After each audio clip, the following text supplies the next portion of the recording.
Yeah, Ian Adamansing, you have to bring back this topic, okay, of MAID. But the reason this is a topic, Ian, is in big part systemic failures in people that work that are still hired today in mental health related fields and addictions, and how there's no oversight and there's no self correction involved. They're not lifelong learners.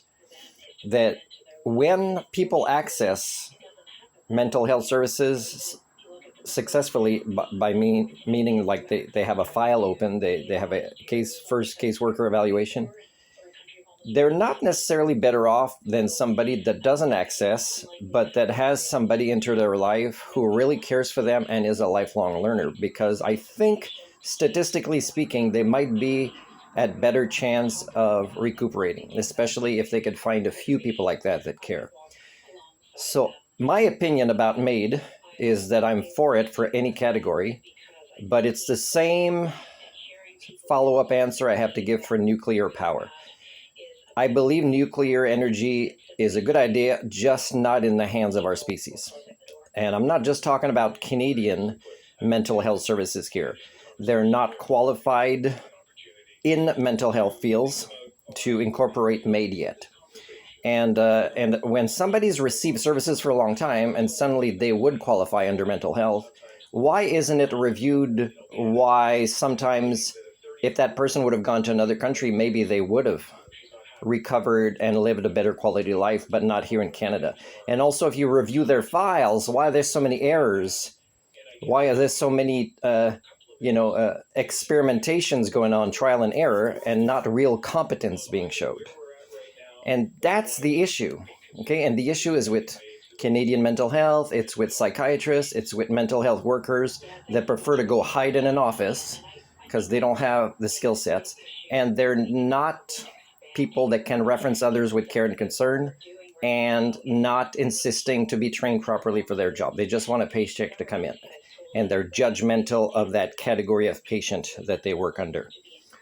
And when somebody like that is challenged for their failures, everybody in the mental health field supports the mental health worker that failed. That's an example of, or they're afraid if it's a high level, wizard psychiatrist, right? Then we can't go against them. We can't afford to lose one, even if they screw up 80% of the time in their career, right? Even if they don't have the Hippocratic Oath or patient-centered ideologies involved. So yes, I am for MAID, just not for it in a system with systemic issues.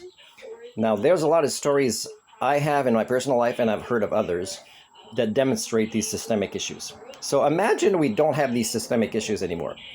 The number of people with mental illness at levels that would qualify for MAID would be so small that you wouldn't have this topic on for an extended time today.